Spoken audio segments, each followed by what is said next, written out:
तो आज तीसरे अध्याय का चौथा श्लोक किया, पूरा तात्पर्य पढ़ा। धन्यवाद। तो यहाँ पर भगवान कह रहे हैं कि कर्मों को अगर आप नहीं करते हैं, इससे आप कर्म बंधन से नहीं छूट सकते।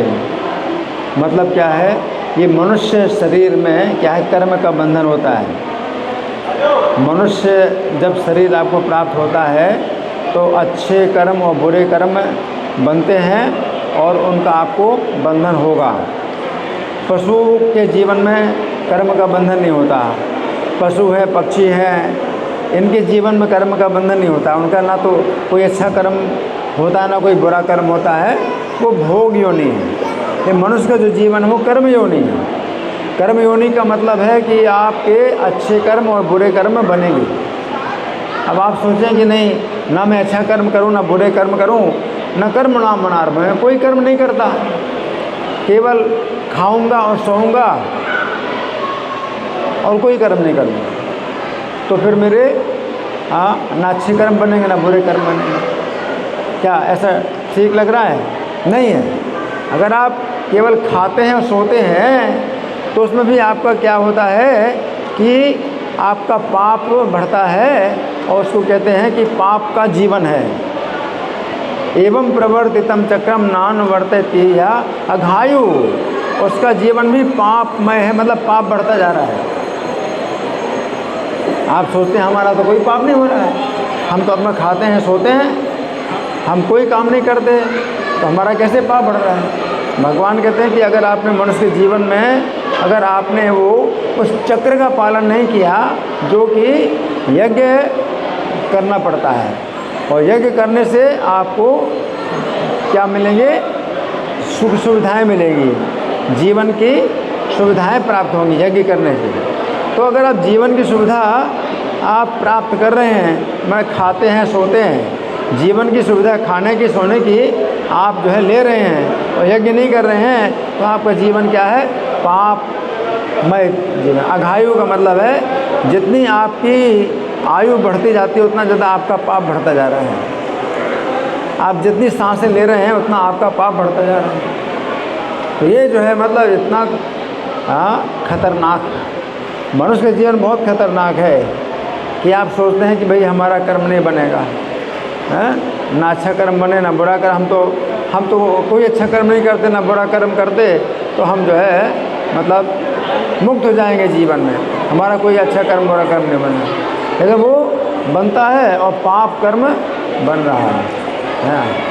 तो इसलिए भगवान ये बता रहे हैं कि कोई व्यक्ति जो है ऐसे अगर सोचता है कि मेरा जो है मनुष्य का जीवन है और इसमें कोई मुझे कर्म का बंधन नहीं होगा, कर्म का बंधन होगा, है ना। तो बहुत जो है आवश्यक है आपको जानना, क्योंकि मनुष्य के जीवन में आपको बुद्धि मिली है और मानव समाज में कुछ धर्म के नियम बताए गए हैं, शास्त्र हैं, साधु हैं, आचार्य हैं, वो आपको बताते हैं कि क्या करना है क्या नहीं करना, है ना। क्या खाना है क्या नहीं खाना, कब खाना है कब नहीं खाना, कितना खाना है कितना नहीं खाना, सोना भी कितना सोना है कितना नहीं सोना, किस समय सोना है और किस समय नहीं सोना है, ये सब आपको जानना पड़ेगा। तो इस प्रकार से अगर आप अपने जीवन को नियंत्रित नहीं करते हैं, आप अपने जीवन को नियमित नहीं करते हैं, तो क्या होगा? आपका जीवन पापमय है। भगवान कहते हैं गीता के इसी अध्याय में भगवान कहते हैं यज्ञ शिष्टा स्ना संतो मुच्यन्ते सर्वकिल विषय। आप ऐसे खाते हैं, आप सोचते इसमें तो हमारा कोई पाप नहीं बनता, क्योंकि हमारा अपना जो है कमाया है, हमने पैसा कमाया है और हमने उसमें अन्न खरीदा है, चावल खरीदा है और सब्जी खरीदी है और हमने अपना बनाया और खाया, तो हमें क्या पाप लगा? हमने किसी की चोरी नहीं की।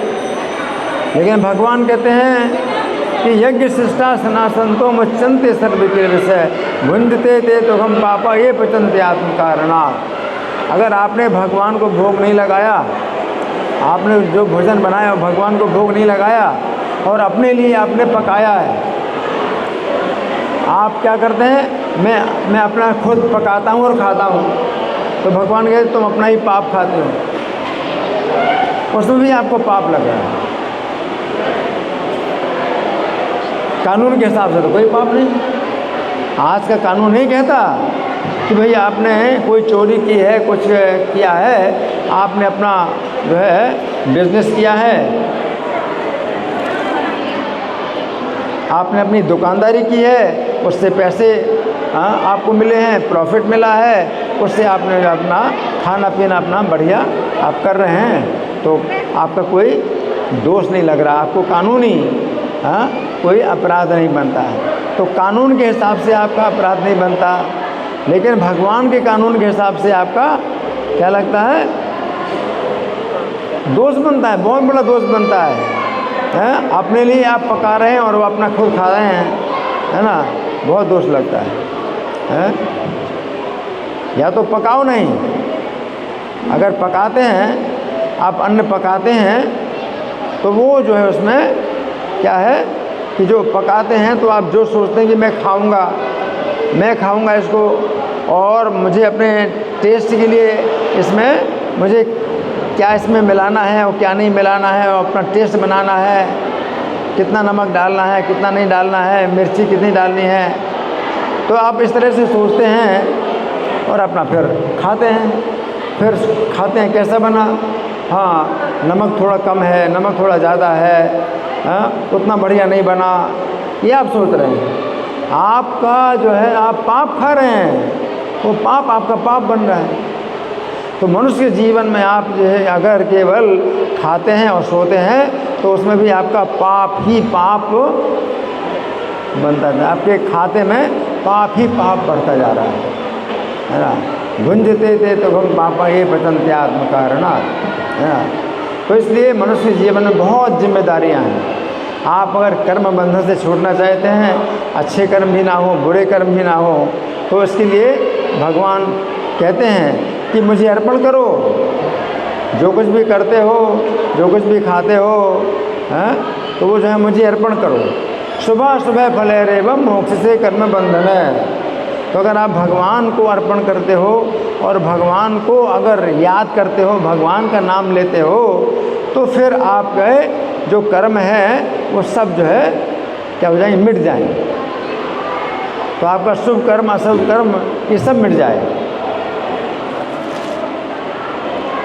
तो वही जो है व्यक्ति बहुत सफल होता है मनुष्य के जीवन में, उसको ही सफलता प्राप्त होती है जो कि भगवान के भजन में अपना पूरा समय लगाए।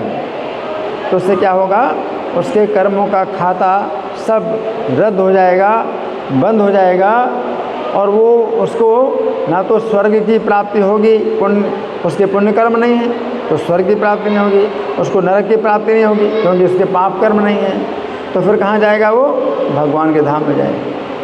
तो ये जो है तरीका है कि आप कलयुग में आप भगवान का नाम लीजिए। वही पुरुषोत्तम मास चल रहा है, तो पुरुषोत्तम मास के बारे में आपने बताया।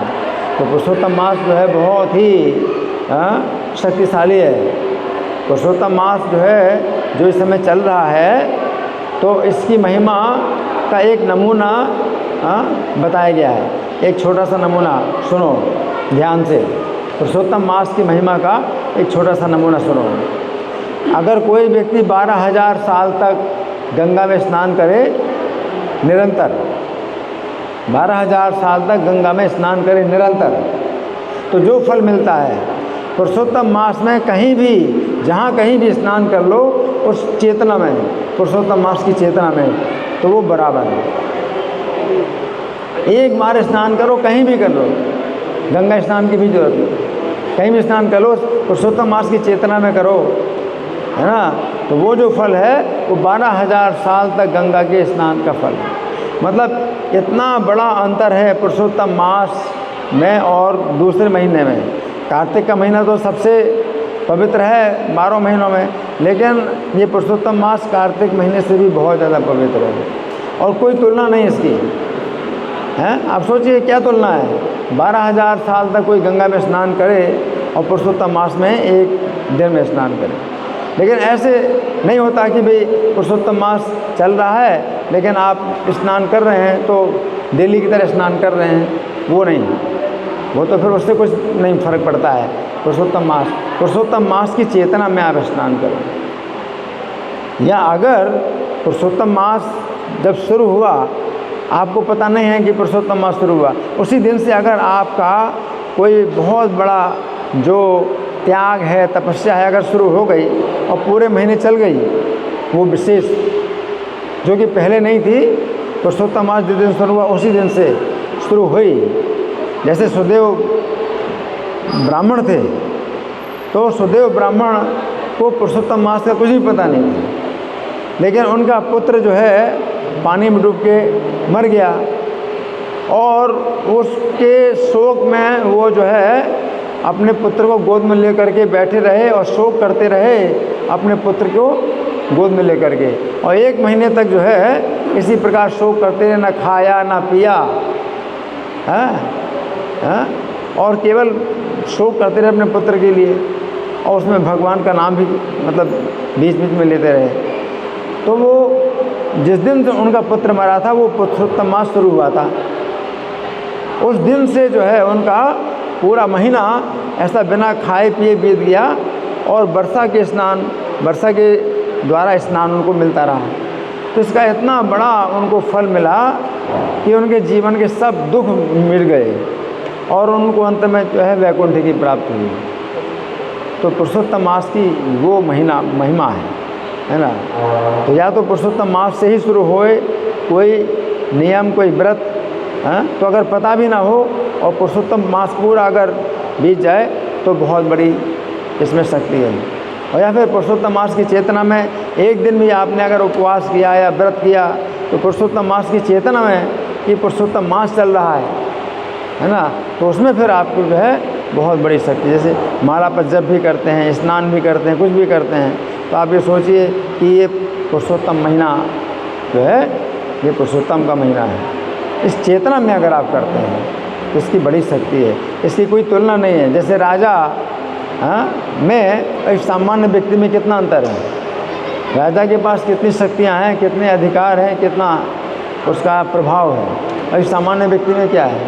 इसी प्रकार से किसी भी महीने की तुलना जो है पुरुषोत्तम मास से नहीं की जा सकती है, ठीक है ना। तो आज 14वां दिन चल रहा है पुरुषोत्तम मास का, इस प्रकार की चेतना हमेशा रहे कि पुरुषोत्तम मास का जो है ये आज कितना दिन हो गया है, कितना दिन रह गया, तो ये हमारी चेतना होनी चाहिए। श्री पुरुषोत्तम मास पुरुषोत्तम अधिक मास चतुर्दश दिवस महामहोत्सव की जय। श्रील प्रभुपाद की जय। ग्रंथराज श्रीमद् भगवद गीता की जय। हरे कृष्णा।